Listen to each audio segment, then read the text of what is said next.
仔啊，仲唔瞓？好晏噶啦，你聽日仲要返學噶。知啦，我諗住做埋呢條數先至瞓啊。唉，而家啲數好難計啊。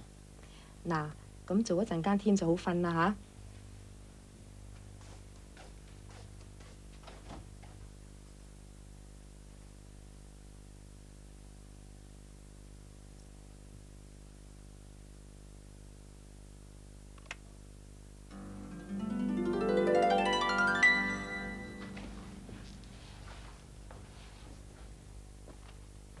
呢度邊度嚟㗎？咁古怪嘅。唔知啊。喂，嗰度有間屋喎，過去睇下咯。好啊。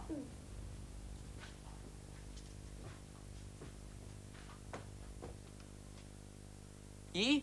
入邊嗰個人好似好面善喎。係噃。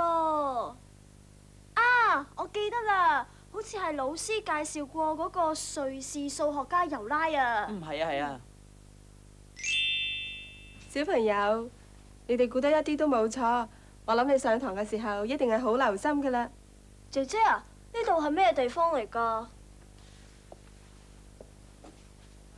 呢度其實係數學家嘅天堂，呢度雲集咗東西方歷代嘅數學家，佢哋最中意呢就喺度彼此分享同埋交流佢哋喺數學上面嘅心得噶啦。哇，咁熱鬧啊！尤拉先生啊，介紹兩位小朋友俾你識啊。我叫阿添，佢係我同學阿詩，我哋由香港嚟㗎。阿添阿詩，好歡迎你哋。咁你哋傾下先咯噃。咁就啱啦，我哋兩個都好怕數學嘅，覺得數學好深奧難明。你可唔可以指點下我哋啊？係啊係啊。哦，呢啲只不過係你哋對數學一啲唔正確嘅睇法啫。其實好多數學嘅理論都係從實際生活中發展出嚟㗎。係咩？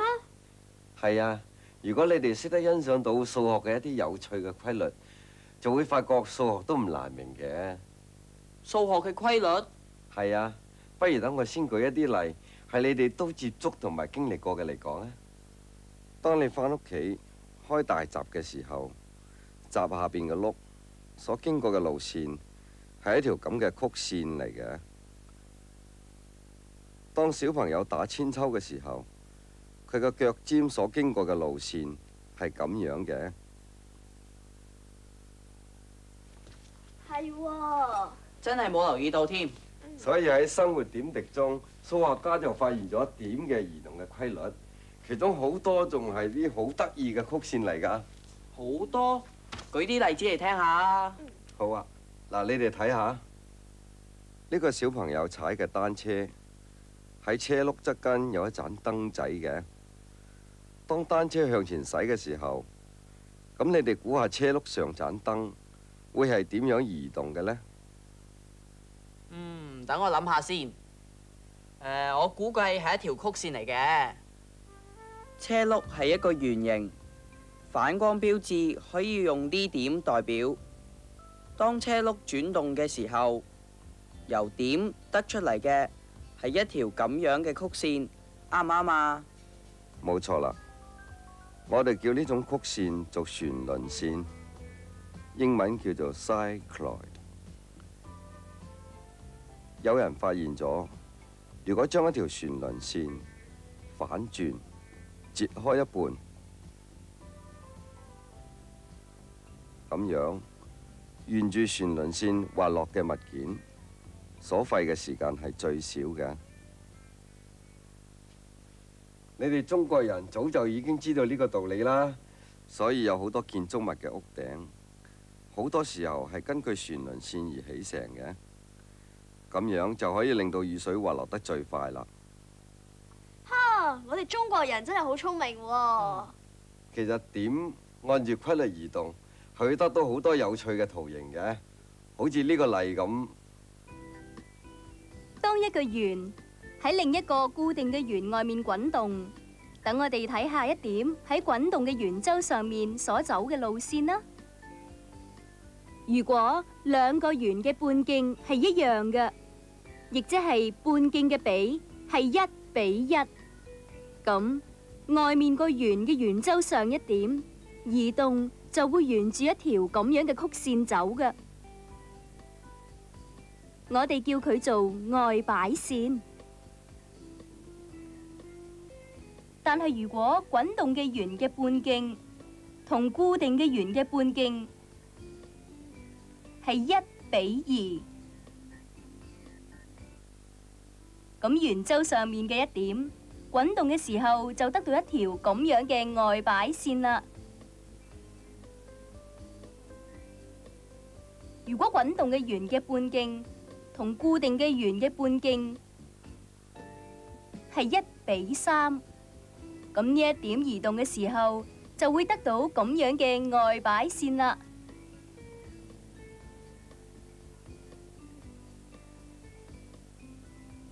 咁你哋又知唔知，如果半徑嘅比例係1比4，外擺線又會係點嘅呢？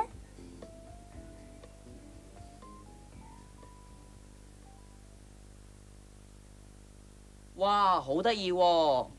原來圓周上嘅一點都會因兩個圓嘅半徑唔同，就會得出唔同形狀嘅外擺線嘅喎。我返去都畫下先。係啊。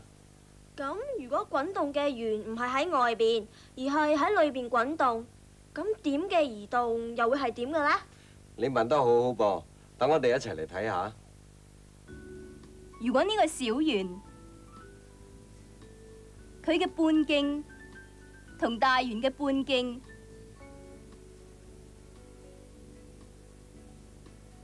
比例係1比4，咁圓周上呢一點，當小圓沿住大圓裏面滾動嘅時候，點所經過嘅路線係一條咁樣嘅曲線，我哋叫佢做內擺線。如果小圓嘅半徑同大圓嘅半徑比例係1比3，咁呢點所經過嘅路線係一條咁樣嘅內擺線啦。但係如果小圓嘅半徑同大圓嘅半徑比例係1比2，咁呢一點所經過嘅路線係一條經過圓心嘅直線嚟㗎。呢一種識得行鋼線嘅公仔，都係根據呢一個原理㗎。原來真係咁有趣喎！係啊，呢啲只係其中嘅一啲圖形嚟嘅咋。呢種萬花尺你哋見過未呢？佢都係利用點移動嘅原理，畫出唔同嘅曲線嘅。嗱，你哋欣賞下呢啲唔同嘅曲線圖案呢，係咪好靚呢？其實講開圖形，你哋有冇諗過喺學習幾何嘅時候，就提供俾我哋好多機會認識數學同埋美術之間嘅關係嘅呢？喺你哋日常生活中常見嘅階磚鋪冚，都係用唔同嘅幾何圖形拼砌出好多好特別嘅圖案㗎啦。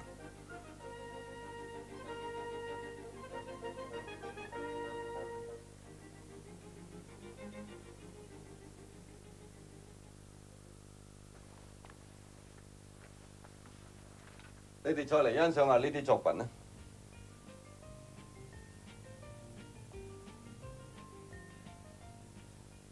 啲圖案真係好靚喎。仲好有心思添啊！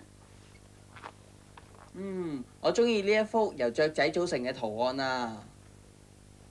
咁你哋又睇唔睇到呢一幅係密鋪平面嘅圖案嚟嘅咧？而呢啲雀仔係由長方形變化而成嘅。長方形睇唔到噃。哦，你哋可以咁睇嘅。呢啲雀仔，如果咁樣分割，將呢個頭嘅部分移嚟呢度，再將呢部分移上去，咪剛好係一個長方形咯。係噃，所以話佢係由長方形變化出嚟嘅。原來係咁嘅。係啊。咁你哋又知唔知呢一個圖案係由一個咩幾何圖形得到嘅呢？好複雜喎！我就睇到整幅圖案係由一啲飛鳥構成嘅咋。咪住先，等我睇下啦。喺呢隻鳥度，將呢3點用直線連起，呢一部分可以移嚟呢度，將呢度分別移嚟呢度，然後再將呢一部分移過嚟呢度，就剛好係一個三角形啦。咁即係話，由呢個三角形就可以得到呢一隻鳥啦。冇錯啦，將呢啲鳥咁樣鋪冚，加上顏色，就形成呢幅圖案啦。咁又係喎。所以只要你哋明白到數學上密鋪平面嘅原理，花啲心思，都可以創作出一啲有趣而美麗嘅圖案㗎。好啊，我都想試下創作翻一幅啊。咁你哋有冇諗過，有啲數字都同圖形有關係㗎？不如等我介紹一個人俾你哋識啊。好啊。好啊。入嚟啊！你好，埋邊坐。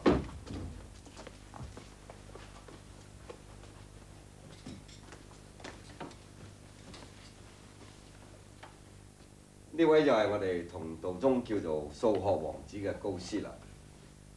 高斯先生你好。小朋友，好歡迎你哋啊！嗱，你哋傾下先咯喎。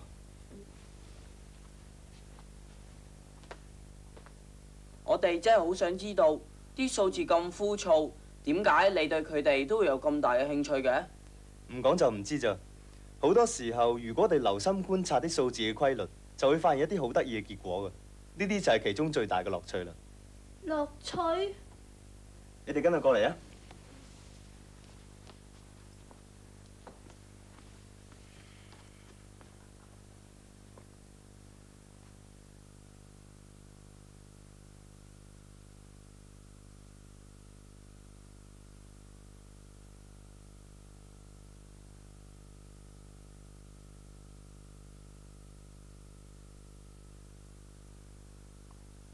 嗱，就睇下呢4組數字，佢哋有咩共通嘅特性呢？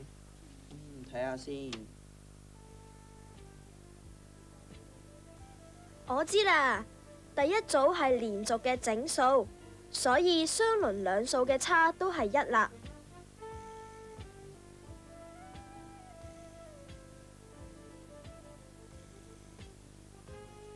而呢組係連續嘅奇數，所以相鄰兩數嘅差係2啦。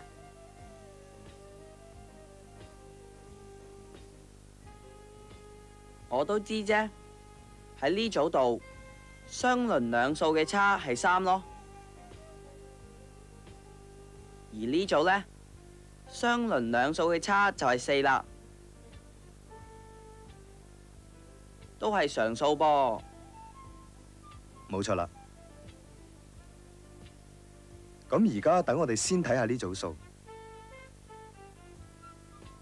如果第一個數值保留不變，然後將頭兩個數相加，就得到3。跟住將頭3個數相加，得到6。如此類推，就得到呢一組數啦。其餘3組數都係咁做。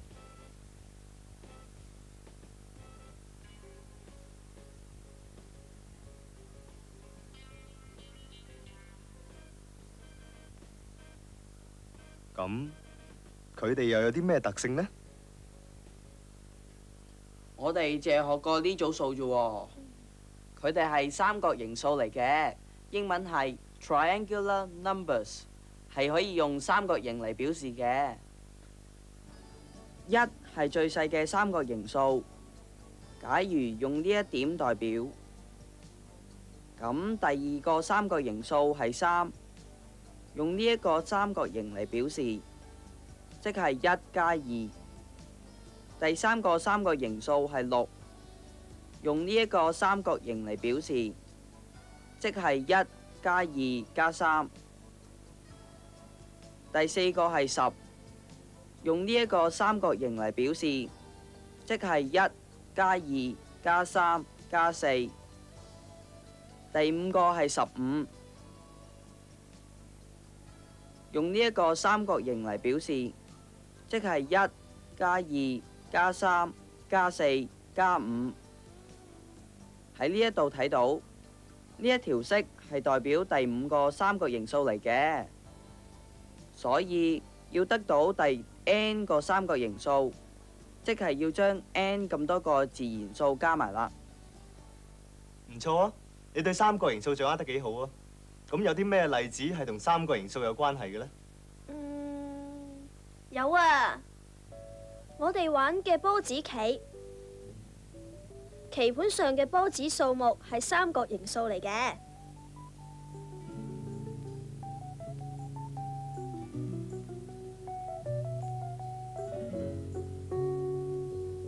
打保齡球嘅時候，啲樽嘅數目係三角形數。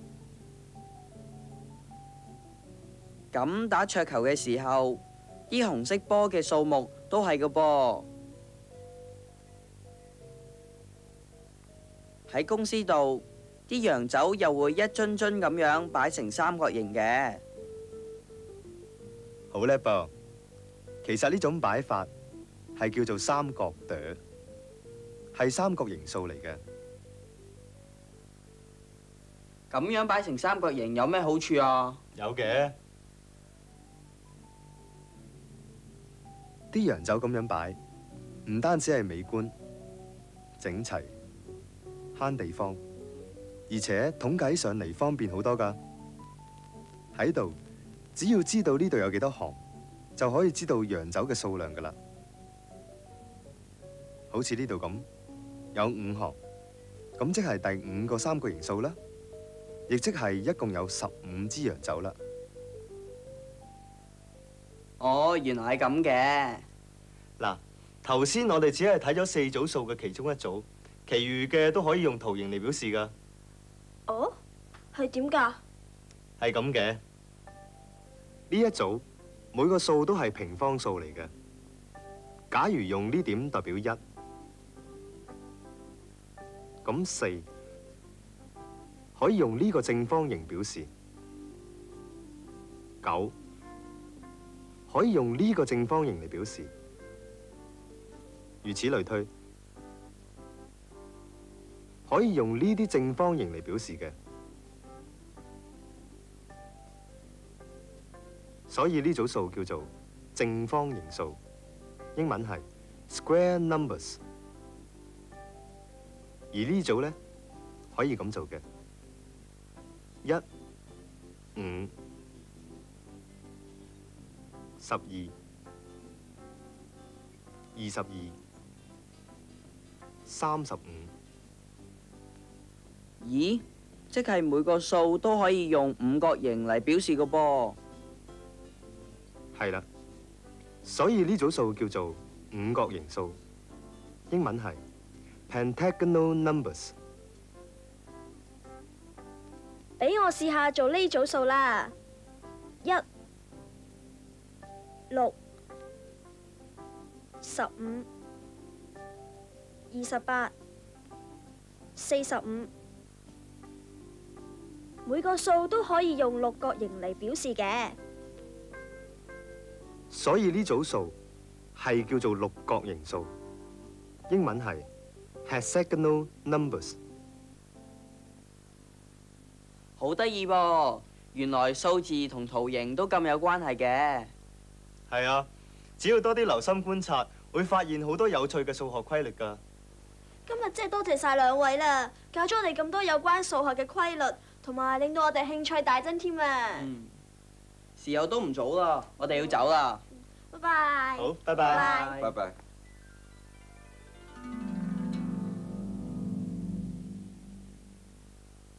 嚇！乜原來發夢啊？今次要做快啲至得啦。